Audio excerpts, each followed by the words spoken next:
మా నాయకులు కేసీఆర్ గారి మీద, మా పార్టీ నాయకులు కేటీఆర్ గారి మీద, మా పార్టీ నాయకుల మీద ఫేక్ పోస్టులు పెడతా ఉన్నారు, తప్పుడు వార్తల్ని ప్రచారం చేస్తా ఉన్నారు అని ఎవరైతే ఆ వార్తలు ప్రచారం చేశారో, ఎవరైతే తన మొబైల్ నుంచి ఈ పోస్టు చేశాడో ఆ మొబైల్ ఫోన్ తీసుకెళ్లి పోలీస్ స్టేషన్లో ఇచ్చాడు.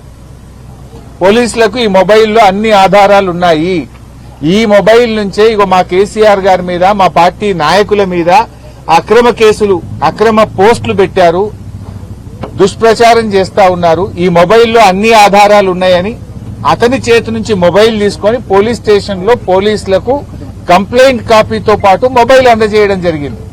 ఇప్పుడు ఎవరి మీద కేసు బుక్ చేయాలి? ఎవరైతే బీఆర్ఎస్ నాయకుల మీద ఫేక్ పోస్టులు పెట్టినారో, తప్పుడు పోస్టింగ్లు పెట్టి తప్పుడు వార్తలు రాసినారో వాళ్ళ మీద కేసు పెట్టలే. కంప్లైంట్ ఇచ్చిన క్రిషాంక్ మీద, క్రిషాంక్ తో ఉండే కార్యకర్తల మీద కేసులు పెట్టి వాళ్ళని ఎలా జైల్లో నిర్బంధించారు. ఇది ఎట్లుందంటే దొంగతనం చేసిన వాడిని విడిచిపెట్టి అరే తప్పు చేసిండు అని పోలీసుల దగ్గరికి వెళ్తే నిన్నే లోపల పెట్టినట్టున్నది. పోలీస్ స్టేషన్ లో కంప్లైంట్ ఫిర్యాదు చేయడానికి వెళ్లిన వాళ్ళ మీదనే కేసు పెట్టి జైల్లో పెడుతుంది కాంగ్రెస్ ప్రభుత్వం. వాళ్ళకేం చేసిండ్రు? నోటీస్ ఇచ్చి ఇంటికి పంపించారు. ఇది ప్రజాస్వామ్యమా అని నేను అడుగుతా ఉన్నా రేవంత్ రెడ్డిని. నువ్వే హోంమంత్రివి, నువ్వే ముఖ్యమంత్రివి, ఇది ఏం పద్ధతి అని అడుగుతా ఉన్నా. ఇవాళ వాళ్లకు ఆయన మీద 308 సెక్షన్ పెట్టిండ్రు, నాన్ బెయిలబుల్ సెక్షన్ పెట్టిండ్రు. మెజిస్ట్రేటే అడిగింది, ఫోన్ తీసుకుంటే ఎవడన్నా నాన్ బెయిలబుల్ సెక్షన్ పెడతారా?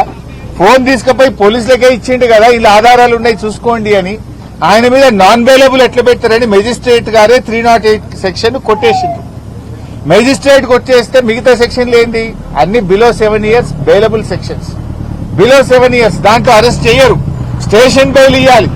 బిలో 7 years ఉంటే ఈయన మీద 22 కేసులు ఉన్నాయి, ఈయన హ్యాబిచువల్ అఫెండరు, ఇతన్ని జైలుకు పంపాల్సిందే అని చెప్పి తప్పుడు కేసులు అన్ని కూడా చూపించి ఇవాళ క్రిషాంక్ గారిని జైల్లో పెట్టడం జరిగింది. క్రిషాంక్ గారి మీద ఉన్న కేసులేంది?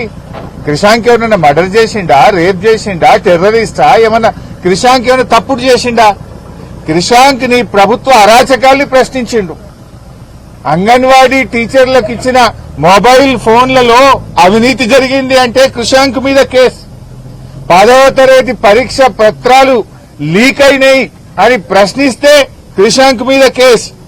కంచె గచ్చిబౌలి భూములు అమ్ముతున్నారు, అక్కడ మూగ జీవాలన్నీ చచ్చిపోతున్నాయి, చెట్లు కొట్టేస్తున్నారు, ఇది అన్యాయం అంటే కంచె గచ్చిబౌలిలో కేసు. సోమ్ డిస్టిలరీ అనేది బ్యాన్ చేసిండ్రు, సోమ్ డిస్టిలరీ మందు దాగి చాలా మంది చనిపోయినరు, ఆ సోమ్ డిస్టిలరీని తెలంగాణలో ఎట్లా తెస్తారు అని అడిగితే క్రిషాంక్ మీద కేసు. అదేవిధంగా మిస్ వరల్డ్ పోటీల్లో మిస్ ఇంగ్లాండ్ పట్ల కాంగ్రెస్ నాయకులు దుర్మార్గంగా వ్యవహరించారు, మన దేశ పరువు పోయింది, రాష్ట్ర పరువు పోయింది, దాని మీద విచారణ జరపాలి అంటే విచారణ జరపరు గాని ప్రశ్నించినందుకు క్రిషాంక్ మీద కేసు. అదేవిధంగా ఒక ఆయన అనుముల మహానందరెడ్డి ఒక కేసులో ఇన్వాల్వ్ అయినాడు, ఆ కేసులో అందరిని అరెస్ట్ చేసిండ్రు. అనుముల మహానందరెడ్డిని ఎందుకు అరెస్ట్ చేయరు? ఆయన ఇంటి పేరు అనుముల ఉన్నందుకే ఆయన విడిచిపెడతారా? ఆయనను ఎందుకు అరెస్టు చేయరు అని అడిగితే పీసీసీ అధ్యక్షుడు మహేష్ కుమార్ గౌడే పోలీస్ స్టేషన్లో కేసు ఇస్తాడు, క్రిషాంక్ మీద కేసు పెట్టారు. అంటే అడగడమే నేరమా? ప్రశ్నించే హక్కు భారత రాజ్యాంగం ఈ పౌరులకు ఇవ్వలేదా? ఇట్లా ఉస్మానియా యూనివర్సిటీలో ఫేక్ సర్క్యులర్ ను రేవంత్ రెడ్డి ఆయన పోస్ట్ చేస్తే ఇది ఫేక్ సర్క్యులర్ అని ప్రశ్నిస్తే క్రిషాంక్ మీద కేసు. ఇట్లా క్రిషాంక్ మీద పెట్టిన కేసులేంటి? ఈ దేశ పరువు పోయింది, మిస్ వరల్డ్, మిస్ ఇంగ్లాండ్ పట్ల మీరు అవమానపరిచే విధంగా చేసిండ్రు, 10వ తరగతి పరీక్ష పత్రాలు లీక్ అయినాయి, గచ్చిబౌలి భూములు అమ్ముతున్నారు, చెట్లు కొడుతున్నారు, సోమ్ డిస్టిలరీ అనే మందు దాగి చాలా మంది చనిపోయింది, ఇది మన రాష్ట్రంలో తేవద్దు, ఇట్లాంటి విషయాలు మాట్లాడినందుకు ఇవాళ అరెస్ట్ చేసి జైల్లో పెడుతుండ్రు. అంటే ఇది ఎక్కడి ప్రభుత్వం అని అడుగుతా ఉన్నాను. రేవంత్ రెడ్డిని అరాచకాలకు ప్రజలు గమనిస్తా ఉన్నారు, తప్పకుండా తగిన విధంగా బుద్ధి చెప్తారు. ఇట్లా ఎన్ని కేసులు, మెదక్లో మా పార్టీ నాయకుల మీద కేసులు, సంగారెడ్డిలో మా నాయకుల మీద కేసులు, రాష్ట్ర వ్యాప్తంగా లగచర్లలో చూశాం, మా గిరిజన బిడ్డల మీద ఏ రకంగా అక్రమ కేసులు పెట్టారో చూశాం. కేసులతో గొంతు నొక్కలేవు. కేసులతో నువ్వు మళ్లీ గెలుస్తా అనుకుంటే అది మూర్ఖత్వం. హిట్లర్ను మించిపోయింది నీ మూర్ఖత్వం. నువ్వు ఆ జూబ్లీహిల్స్ ప్యాలెస్ లో కూర్చొని నువ్వేదో రాజు అనుకుంటున్నావు. నేనే రాజు, నేనే మంత్రి, నీకు నువ్వే చెప్పుకుంటున్నావు. కానీ నీకు తగిన బుద్ధి చెప్పడానికి ఇలా రాష్ట్ర ప్రజలు సిద్ధంగా ఉన్నారు. కొంతమంది ఐపీఎస్ అధికారులు ఇలా మా ఫోన్లు హ్యాక్ చేస్తా ఉన్నారు. మా ఇండ్ల ముందున్న సీసీ కెమెరాలు హ్యాక్ చేస్తా ఉన్నారు. బెంగళూరు నుంచి ప్రైవేట్ హ్యాకర్లను తీసుకొచ్చి వాళ్లకు డబ్బులు చెల్లించి హైదరాబాద్ కమాండ్ కంట్రోల్ రూమ్ లో వాళ్లను పెట్టి ఇవాళ బీఆర్ఎస్ నాయకుల ఫోన్లు హ్యాక్ చేస్తున్నారు. మా ఇండ్ల ముందుండే సీసీ కెమెరాలు హ్యాక్ చేస్తా ఉన్నారు. ఇవన్నీ బయటకు వస్తాయి.